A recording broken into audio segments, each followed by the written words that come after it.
You are watching Grace Television.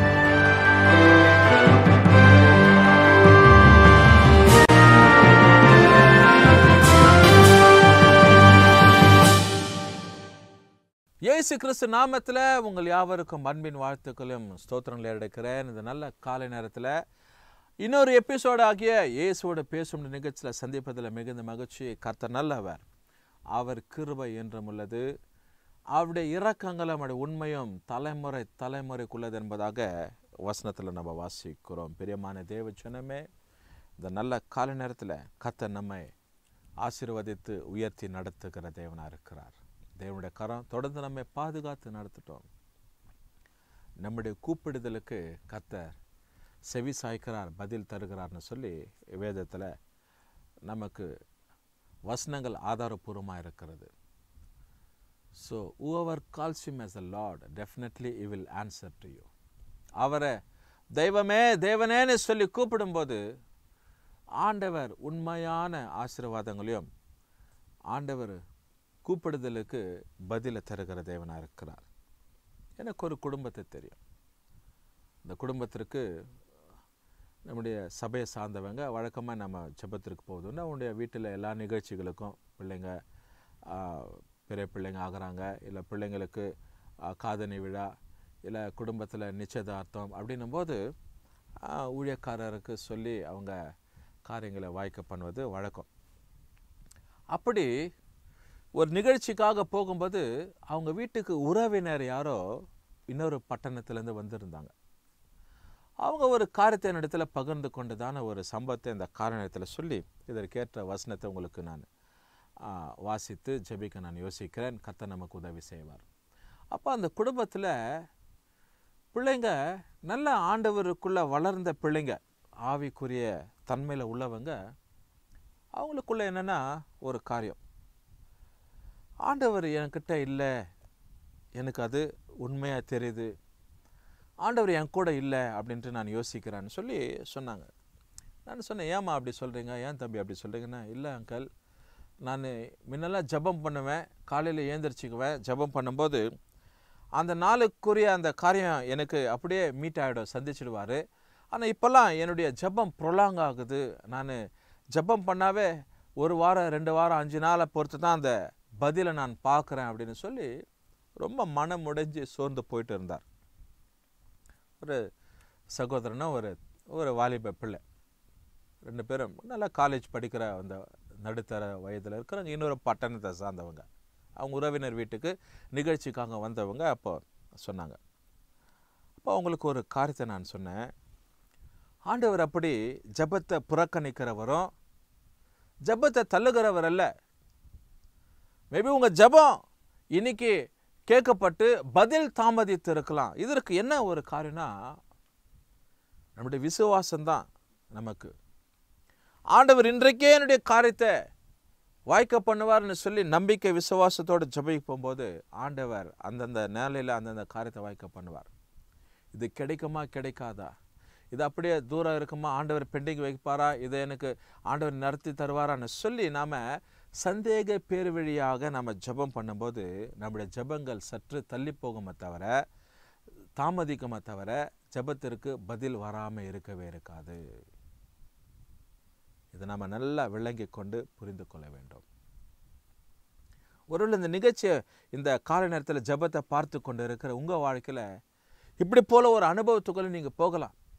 ஒரு ஜெபங்கள் இன்றைக்கி என் ஜெபம் கேட்கப்படலை அப்படின்னு சொல்லி நீங்கள் யோசிக்கலாம். என் பிள்ளைக்காக நான் ஜெபம் பண்ணேன், என் குடும்பத்துக்காக ஜெபம் பண்ணேன், தேவைக்காக ஜெபம் பண்ணேன், வியாதி மாறணும்னு ஜெபம் பண்ணேன், குடும்பத்தில் நல்லது நடக்கணும்னு ஜெபம் பண்ணேன், வாட் எவர் இட் மேபி. ஒருவேளை நீங்கள் ஜெபிக்கிற ஜெபம் கேட்காம இருக்காது, ஒருவேளை காலதாமதமாக ஜெபத்தில் பதில் வரலாம். அது குறித்து என்ன பண்ணக்கூடாது, சோர்ந்து போகக்கூடாது. அது குறித்து ஆண்டவர் மேலே நம்ம நொந்துக்கக்கூடாது. தேவன் என் ஜெபத்துக்கு பதில் தரல, என் காரியம் வாய்க்கப்படலைன்னு சொல்லி என்ன பண்ணக்கூடாது, யோசிக்கக்கூடாது. பாருங்கள், வசனம் சங்கீதத்தின் புத்தகம் 145 18வது வசனத்தில் ரொம்ப அழகாக ஒரு காரியம் சொல்லப்படுகிறது. தம்மை நோக்கி கூப்பிடுகிற யாவருக்கும் மாத்திரமில்லாதபடிக்கு இங்கே சொல்றது பாருங்க, உண்மையாய் தம்மை நோக்கி கூப்பிடுகிற யாவருக்கும் கர்த்தர் சமீபமாய் இருக்கிறார். 2 காரியத்தை அழுத்தம் திருத்தமா சொல்றார். பக்தன் இப்படி எழுதியிருக்க 2 காரியம் அழுத்தம் திருத்தமாக. he pressed second opinion, second time. அப்படி எழுதப்பட்டிருக்க தம்மை நோக்கி கூப்பிடுகிற அப்படின்ற மாத்திரம் இல்ல, இன்னொரு காரியத்தை வெளிப்படுத்துறேன்னா உண்மையாய் தம்மை நோக்கி கூப்பிடுகிற. அப்ப நாம தேவ சமூகத்துல ஜெபிக்கிற அவரை நோக்கி பார்க்கிறது எப்படி இருக்கணும்னா மேற்பூச்சிக்காக, கடமைக்காக அப்படி இருக்கக்கூடாது. உண்மையாய் விசுவாசத்தோடு நம்பிக்கையோடு இந்த காரியத்தை கர்த்தர் எனக்கு கட்டாய வாய்க்க பண்ணுவார். இந்த காரியத்தை கர்த்தர் எனக்கு கை கொடி வர பண்ணுவார். இந்த விஷயம் வாழ்க்கையில் நிச்சயமா நிறைவேறப்படுன்றதான நம்பிக்கை விசுவாசம் உனக்குள்ள இருக்கணும்னு சொல்லி தான் கர்த்தர் மறுபடியுமா இந்த இடத்துல அழுத்தம் திருத்தமாக எழுதப்பட்டு இருக்கிற. அப்போ நீ நோக்கி கூப்பிடும்போது மேற்பூச்சிக்காக அவவிசுவாசத்தோடு கூட நடக்குமா நடக்காதான்னு சொல்லி என்ன பண்ணக்கூடாது, நோக்கி கூப்பிடக்கூடாது. தம்மை நோக்கி கூப்பிடுகிற யாவருக்கும், உண்மையாய் தம்மை நோக்கி கூப்பிட யாவருக்கும் கர்த்தர் எப்படி இருக்கிறார், சமீபமாக இருக்கிறார். இந்த வசனத்தை தான் அந்த தம்பிக்கோ தங்கச்சிக்கோ மையப்படுத்தி நான் சொன்னேன். அந்த நிகழ்ச்சியில் இந்த பிள்ளைங்க இந்த விசுவாசத்தோடு கூட இந்த வார்த்தையை ஏற்றுக்கொண்டாங்க. இல்லை நாங்கள் தவறாக நினச்சிட்டோம், நாங்கள் அப்படி கொஞ்சம் சோர்ந்து போயிட்டோம், எங்கள் ஜபத்திற்கு பதில் வராதுன்னு நாங்கள் யோசிச்சிட்டோம், இனி நாங்கள் அப்படி இருக்க மாட்டோம்னு சொல்லி என்ன பண்ணாங்க, இந்த விஷயத்தை அவங்க புரிந்து கொண்டாங்க. அப்படி தேவன் ஒவ்வொரு நாளும் ஒவ்வொரு சில காரியங்களை நம்முடைய வாழ்க்கையில் அவர் நமக்கு கற்றுக் கொடுக்கிறார். He teaches us many things. He explains us many things. தேவன் நமக்கு ஆண்டவர் கற்றுக் கொடுக்கிறார். ஒரு காரியத்தை ரிப்பீட்டடா சொல்றாரு. 2ஆம் தரம் எழுதப்பட்டு இருக்குதுன்னா அதில் நீ உறுதியாக இருக்கணும் அப்படின்னு சொல்லிதான். You should have confidence. You should keep that word. அந்த வார்த்தையில் உண்மையாக இருக்கணும், விசுவாசத்தோடு இருக்கணும்னு தான். அப்போ அந்த பிள்ளைங்க பிரிந்து கொண்டாங்க. அப்போ நாங்கள் உண்மையாக நோக்கி கூப்பிடல. நாங்கள் ஆரம்பத்தில் தேவனுக்குள்ள வளரும்போது எங்கள் விசுவாசம் வேறு இருந்துச்சு, இப்போ எங்கள் விசுவாசம் வேறுபட்டு இருக்கிறது அப்படின்னு சொல்லி.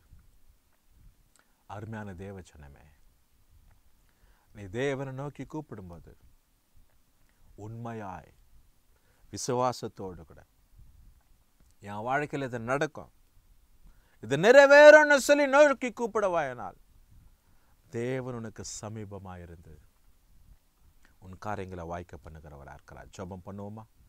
நல்ல பிதாவே, இந்த நல்ல நாளுக்காக நன்றி.